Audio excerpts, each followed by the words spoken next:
Hi everyone. People seem to be having trouble with the mouthpiece CAD, so I decided to make a quick video to hopefully help get you unstuck in certain areas. So first step, hopefully, I think most people got it.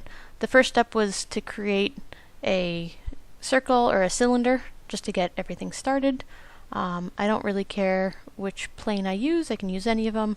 Again, in the future you might have to think about planes if you're going to assemble things, but right now I can choose any of these. So I'm just going to click.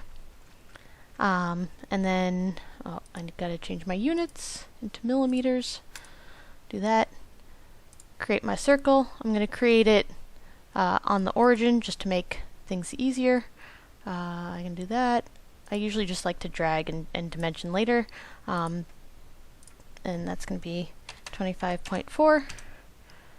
Notice how it's all black. That means it's fully constrained. Finish my sketch. Do my extrude. This is 100, not 1,000. 100 millimeters. Okay, so I think everyone got that step. Fairly straightforward, I hope, especially after doing the previous exercise. The next thing we want to do is to cut the mouthpiece, or cut where your mouth is going to go. We want this to be a little bit smaller so it's a little more ergonomically friendly. So we'll create a sketch. Because we want to cut this all the way across, and I don't feel like creating a new plane, I'm just going to pick one of the two planes that intersects the middle. You could cut it from the outside, but you'd have to create a plane that doesn't exist. So all your sketches have to start on a plane, so just keep that in mind. So we'll go here. I don't care where I draw it, but I'm probably going to draw it up here where the origin is, just to make things easier. You could draw it on this side here, this side here. It doesn't really matter. Everything's symmetric right now, so wherever you start, that's where you're going to sort of be stuck, or that's where you're going to be. Actually, let's do it down here, because this will look more like the drawing on the assignment page. So the first thing I'm going to do is create an arc. Before you use the conic curve on the last one, this time we'll use an arc. They're very subtly different. I usually use 3-point arc for everything, sometimes the center point arc, and almost rarely the tangent arc. So let's do the 3-point arc. You can see nothing is snapping here, so I'm just gonna click here, click somewhere else that roughly looks like the picture, and then click there. So right now we have an arc, but we don't have an enclosed body. So the next thing we need to do is enclose this. So I'll just click on this point here. Again, click somewhere random. It's not snapping, but that's okay. We can fix that later. Go up, and then go up. It's more important right now that this is vertical. You can change it to vertical later, but it's easier if you just start off vertical, because then I can drag this and it can go anywhere. You can see too that this is not fully enclosed, so I can't actually select this area in here. I know there were some issues where people are having where things looked like they were really, really close, especially if you were zoomed out. Like those look, this looks like an enclosed circle, but there's just a tiny, tiny gap in there. So you can either zoom in, lock them together, and you can see now this whole area gets shaded. So that's an enclosed circle. Or there's a tool. I'll just undo that. We'll zoom out. If for some reason that just dragging them is not working for you, there's this little button up here under constraints called coincident, and this will basically join the two. So this one was already clicked. You can select it. You can tell it was blue, and then I can just select this one, and they'll snap together. You can also use that for edges. So say I want this bottom edge connected to this sketch. So I can do that, and then see if I can select like the point, for instance, and select that. So now that's lined up. Now that I've done this, you see how these other points have popped up. These won't, for some reason the software is a little weird. These edges won't let you really lock things to them until you've done this first line here. I don't know why. It's just like that. But now to get this edge to line up, we can just do this point and this point. And now you have your horizontal line and your vertical line that are exactly on the outside of your cylinder. Hit escape. We'll dimension this. This is 40. And then the distance from this point to this point is 9.525. You notice how my curve is a little weird too. You could go and you could define kind of like what we did in the mouthpiece, or not in the mouthpiece, in the bell, the previous.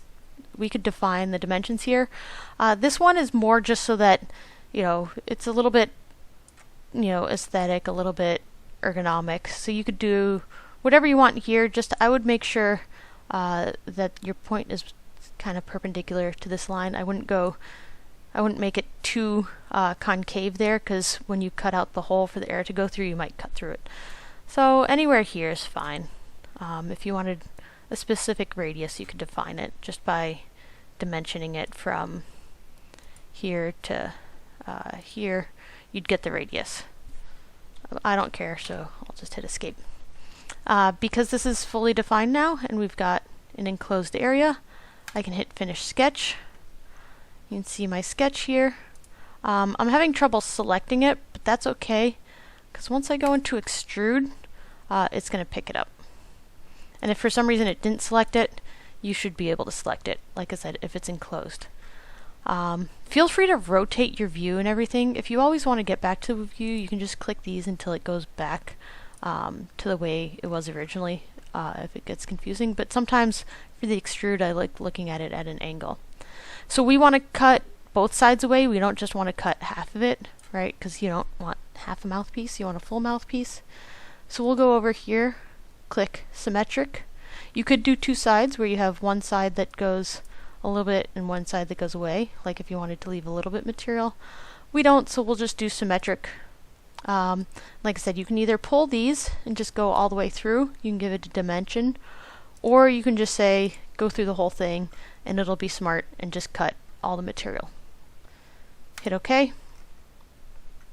and wait for it apparently, and step 2 is done.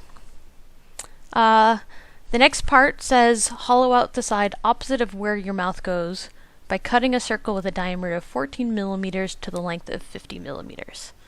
The instructions are trying to make you think about things. Didn't want to make it completely prescribed. The best way to learn software is just to use it and kind of to like fail at it a little bit, because then you might find like different things about the software you wouldn't learn before. Like you might start clicking into these and be like, oh look, that looks like it might be useful for what I want to do. But this one again is fairly straightforward. I think I saw some people use the hole tool. You don't really want to use this. This is for if you're drilling a hole. So you might end up with weird different shapes to your hole. You want your hole to be flat bottomed, so we're going to do an extrude cut. So we'll do create sketch, and now that I could do it on this plane. These two planes are the same, but I do kind of want to do it just on this plane because I know it'll always be on that surface. If for some reason you change this at all, it'll follow it. And basically all I need to do now is just create another circle of a diameter of 14, I think it said 14. Nope, that's 15. 14. Again, that's really all there is to that step. Finish, extrude, click this. You see how by default it's pointing the wrong way? I don't want to add, I want to subtract. If you are here, you can go negative, what's the length? 50. And you can see it'll go in the right direction. Make sure it's cut, and it's one-sided. We want it to be one side. Okay. So now we have, if you look at your actual physical mouthpiece, I think most people have received their kits by now. There are a couple people that added the class a little bit late, so hopefully theirs are showing up soon. But this is starting to look kind of like a mouthpiece. Let's see. The next part is you need a place to blow the air, right? Right now, this is kind of a solid. There's nowhere for the air to go. So we're going to come on this side. We're going to sketch on this little half moon there, or half circle, create a sketch. Again, the orientation is going to be depending on which planes you pick at the beginning. If you don't like the fact that this doesn't look like the picture on the assignment, you can always rotate it if that helps you out, if it helps you visualize it. We're going to do, it talks about a construction circle. So the construction circle I thought was going to be the easiest way without having to explain like the symmetry constraint to get this mouthpiece perfectly centered. So the way we have circle there. I'm going to hit escape. I need to change this to a construction circle, so I'll click on this and do construction. You could have clicked construction circle ahead of time. That's fine before you draw it, but that's in case you draw it and realize, oh, it's not a construction circle. You don't have to delete it and redraw it. You can just select it and change any of the features there. So some people were asking what the diameter of the circle should be. We don't care. The circle is just there for constructing. The circle is going to get defined by the length of the chord, which is one leg of the rectangle, and the distance, basically the radius.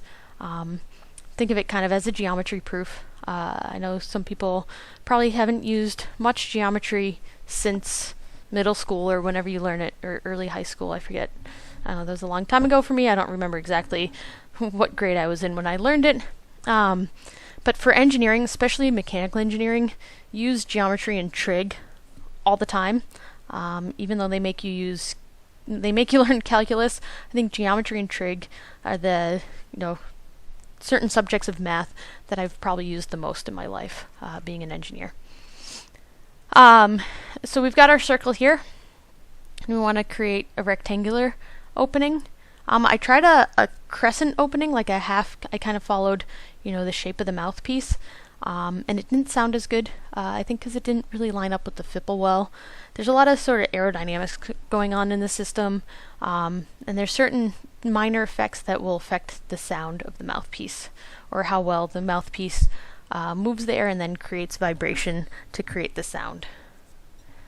So we'll just start one of the corners we can lock right on, but you notice you want to lock this other one on, but that's not really the corner you want to lock on. So again, we'll just get it close. I don't really care where I click, I just want to click. I could click down here, but it's going to be easier if you just click randomly. Don't think about it too much and go there. And then get out of the rectangle tool, and I might be able to just come here and snap this right on. You see the little blue X.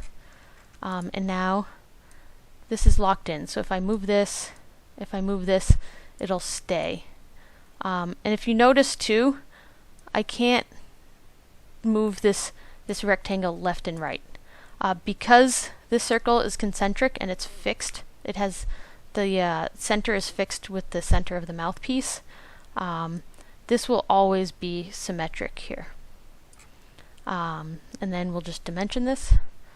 So that line is 3, and this line is 10. And then the distance from this line, so this is the bottom edge, to here, is 3.5. So then you can see now this is fully defined. This does have a radius. This would be over-constrained if I tried to add a dimension here. It's going to yell at me that it's over-constrained. That means there's too many dimensions. There might be some conflicts. So I'll just hit cancel. I get an error, that's fine. I can just make it go away. So I'm done with that, and hit finish sketch. And then where to extrude to. So we've used two types of extrusions now. First we've used one where we tell it to cut all the way through, and then we've given one where we've given it a dimension, both with this extrude and the extrude cut on the inside. This one we can tell it to stop at a certain point. So I'll click my little rectangle, I'll do extrude, I'll just drag it this way so I know I'm going in the right direction, and I'll rotate this, and over here for the extent, so basically where to finish, I can say to object, and the object I want it to go to is the inside here. So I'll just click that inside circle, and you can see it's going to go and stop to there. We don't want it to go all the way through, because then on the end here we'll have like a weird hole that won't really interface well with the other pieces. So hit OK, and now we should have, you should see a little bit of a gap in there, and we should have a rectangular cut there. Okay, so I think for the most part everybody got to there fine. There may have been a couple weird issues that people ran into, but it's kind of the next step that I think people had trouble both visualizing and maybe trying to figure out what exactly the drawing on canvas was showing them. So the next thing we're going to do is we're going to create another sketch. I kind of see a theme there. And because we want the fipple to be on the top surface here, and we want it to be in the middle of the part, so we can still use one of these planes that cut through. We want to do it on this plane here. And now we're looking at it like this. Again, this is opposite direction of what is on canvas. Like you can see, this cutout is actually facing the other way. And I think one of the things I didn't do in that canvas photo, because I kind of took the photos after I made it, is I didn't show you what's going on the inside. So the best thing to do here, go here to your visual styles and go shaded with hidden edges. If I do this, you can kind of see what's going on the inside. So you can see, you can't really see the edge of this circle here, like you can't necessarily see that, but you can see the rectangle, you can kind of see what's going on in there. So what I'm going to do is I'm going to start creating the lines for my fipple cutout. Again, it's not snapping, that's fine. I can make it snap later. Go here, and I'm just going to go up to a random length here, go up, go down, and then go to this point. So that's fully enclosed now. You do see the dotted lines. That's because it's kind of inside. It's not that they're construction lines. If you click on these and it doesn't say construction, you're fine. Also notice that this isn't vertical. I cared more that they were joined than vertical, so I'm just going to click on this one, and over here it says horizontal vertical. It's going to just, if I just click that, it's going to guess, because it was mostly vertical, it's going to guess that it's vertical. If you have something that's like 45 degrees, you might have to select the point at each side and tell it vertical or horizontal. Okay, get out of that tool. And so now this is our basic shape. You see how you can't really snap to these. That's fine for now. Sometimes, if you rotate, I guess you can't in this case, you can select through there. Sometimes, if you change it to wireframe, you can get to them. Or sometimes what you might have to do, you might say, take this line and shift and select those, so you've selected the surface and the line, and make it coincident. Didn't like that. Oh, it unselected, sorry.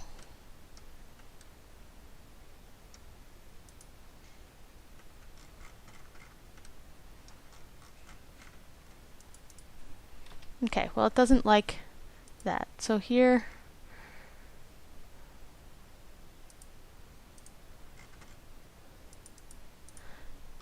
you might need to make yourself, actually that's what I ended up doing. I think I made myself some construction lines. So I went up here and I did a construction line here. Again, I'll just do it randomly for now. Hit OK. Hit escape there. Have this line connect to this bottom here, and have this line connect to this point. So now I have a construction line. It's the purple. The purple so that you can see. It's hard to tell that there's actually even a line there. Get out of my tool. I can snap this up to here, and now I have something that I can move this to. So now what I can do, because I want this cutout to be right where this surface ends, and click this. This is where I can also use horizontal vertical. If I'm clicking just the point, horizontal, vertical, and then click this point, and those are going to lock on the same line. Basically, these 2 points are going to be horizontal to each other. So now I have this, so I can't move this up and down, right? I can move it left and right, can't move it up and down. I can now use this to give a dimension between the two. So I'll do this. And this is an interesting dimension. A lot of people are like, why is this 0.2? Which is a great question to ask, because it means you're sort of thinking about the design. When I was doing a bunch of research into like fipple flutes and whistles and things like that, I actually found an interesting, maybe I'll pull up the animated GIF during lab next week. You want to basically cut the air. So right now we're drawing sort of the negative space. This is the area that that there's going to be no material, and you're going to leave kind of this sharp blade here, right? So think of this as the material left over. You have this sharp point. And in order, if you were just to blow into your, like say you're just blowing into a tube, you don't really get any sound. You might hear just the air moving across. The air is going to be fairly laminar, which means it's smooth. It doesn't really have much turbulence. I don't actually know, you know, there's this, if you want to learn about fluids and everything, there's this point at which everything switches from laminar, like truly laminar, to turbulent. It's called the Reynolds number. You can look it up if you're interested, but it doesn't really matter that much. But what you want to, you kind of want this, you need to create vibration, right? That's the way you make a sound. So you need something to disrupt the air, and that's what we're doing with this edge. So that's kind of a long-winded way of saying we need to create vibration. And a lot of the flutes that I found, this dimension was 0.2 millimeters. If we had time, or if you wanted to explore it more, you could play with this and change it within this air. Basically, you want it within the air path, which is all the air coming out of this rectangular cutout. You could play with it and see what it does to the tone, what it does to the sound if you move this point up and down. So that's kind of where that dimension came from. That one wasn't completely arbitrary. And then we've got the angle. So we've got this. Oh, I accidentally had that other line selected. I'll just redo that. Click here and click this line. Come on the inside. It's hard that the default colors are kind of like, you kind of can't see it, but I can pull this out so you can see it better. And this is 160. You could have also gone on the other direction. You could have gone here to here and done this, or you can come in here and say that this is 20 degrees. So it depends on, it's kind of like the other measurements where you can drag it in different areas depending on how you want to define it. And then we want this length here. We want this to be 5 millimeters. So this is kind of going to define how big our opening is. Again, you can play with that. You make it smaller, bigger. And then this one, we could lock this one to the edge. We don't really need to. We just need to make sure it's outside of the flute, so we're getting rid of all of that material. So we've got that. I can finish my sketch. Again, it's enclosed, so you can see how it's shaded. Extrude. It selected it for me, but if not, I can go in and select it. Again, this is one where we want it to be a symmetric cut. And Fusion 360 is different than other CAD, where it asks you, are you giving it the half length or the whole length? Which is interesting. I've never had that option before. The half length, you're going to be giving it, think of it kind of like a radius, you're just giving it half the dimension. So we want the final hole to be 10 millimeters wide, so I'm just going to say 5. Oh, I kind of did that fast, but you saw what happened. And then it didn't fully cut it out, right? Because we were lining everything up, we want this edge to be above this. We left some material. We could have played with this more, but because we're cutting on a cylinder, even if we cut this more, you would then get a rounded cut here, right? Because if you're cutting in the plane that we're cutting, you'd be cutting, you know, you see the circle here, you'd be leaving a crescent. And you want this to be flat. Like if you look at your mouthpiece, you want it to be sort of this flat hole. So we need to square things up. So this is where step 6 comes into play. So we're going to actually draw from the inside of the part. We're going to use this plane here. You can see that's the end of the flute there, or the inside end, I guess. I don't know exactly how to describe that. And I'm going to sketch on that plane. So now I'm looking at it, and I'm kind of looking at it sideways. Again, I can rotate it if it makes your life a little bit easier. And again, I have the hidden lines on. I did update this image, so if you looked at this earlier in the week, you wouldn't have seen the hidden lines, but we can see them just so you can kind of see what's going on here. Another thing to help with the sound is kind of to open up, make a little chamber in this. My guess, my theory is that it has something to do with the air pressure. I don't actually know the real reason, but if it did help when I actually tested it with different 3D printed pieces. But this is also, if you look at recorder mouthpieces and things like that, the diameter does change. It is a little bit bigger in a small section, and then it goes back down in diameter. So we need to create a slightly larger diameter. So I'm just going to start here, click, come out. And again, it's going to look dotted. As long as this isn't blue, it's going to look dotted because it's on the inside. There's 2 different types of dotted lines. It gets a little confusing. And then I'm going to either do 3 lines or rectangle. Whichever you like, it really doesn't matter. I'll show you 3 lines. We want the lines to line up with the edges here, and then we just want to cut across. So I'm going to go up, over, down, and now I have kind of the shape that I want. And I have sort of two kind of enclosed features. The first thing I can do is make this so that it's all one shape. Right now you kind of have these 2 shapes, so I'm just going to use the scissor tools here, the trim, and I'm just going to chop this little top. See how it turns purple? And now I've just got one body here, one profile. So you can see that there now. There we go. I can click on it there. The reason it's not highlighting the inside also is because there's no material there, or it thinks, it's trying to be smart for you. Go back to here, and now we just have to dimension. So this circle itself, oh, I don't want the radius.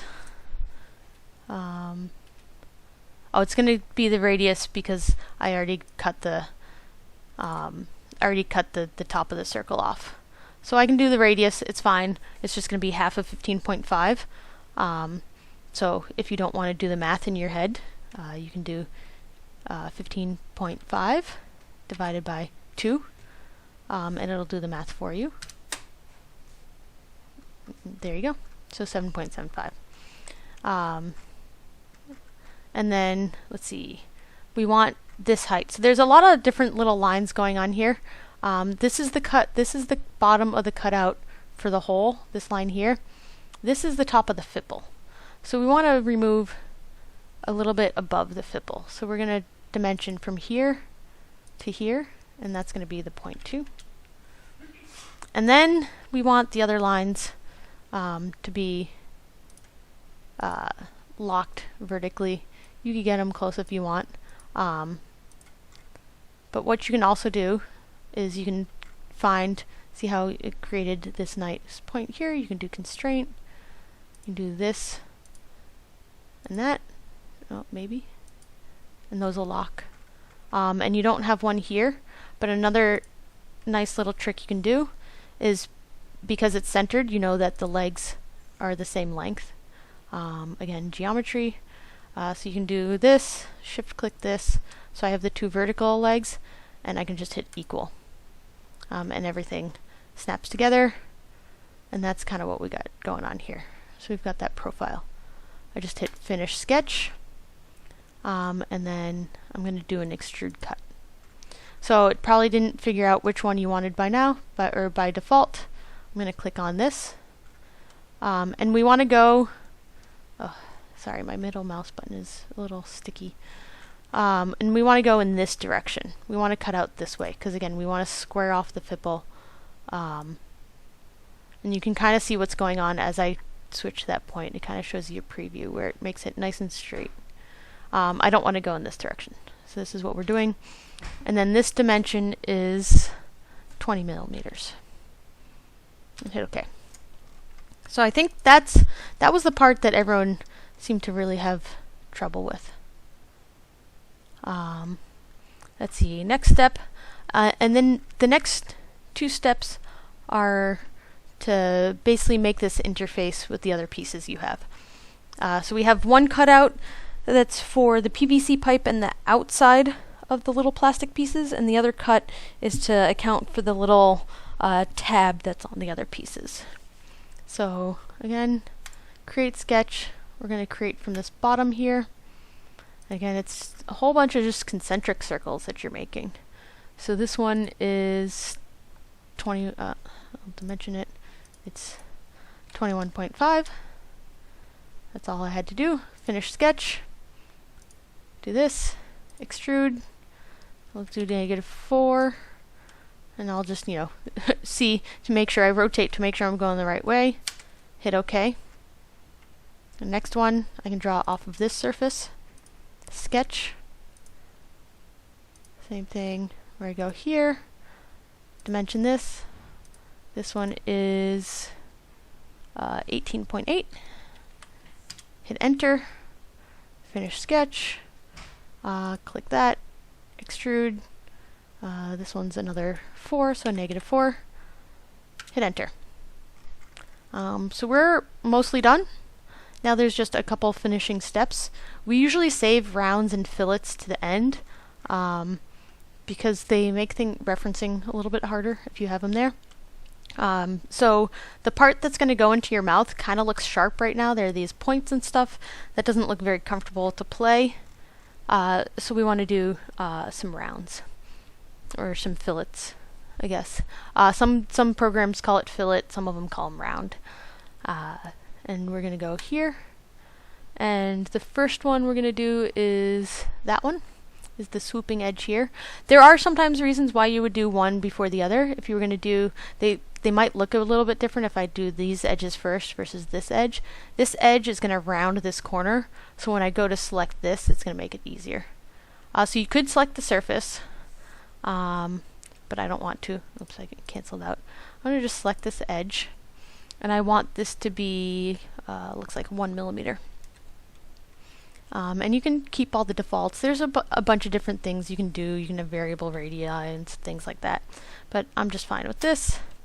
Again, this is just so that it's not all pointy. And then I'll just do this. So now you can see before I was selecting this and this were separate pieces. Now this is all one sort of curve. I can just select that. And we want this one to be 0.5 millimeter. So I can do 0.5. And that's that. That's done. So hopefully this clears some things up. I won't necessarily be on Slack all weekend, but I'll try to answer questions as I can.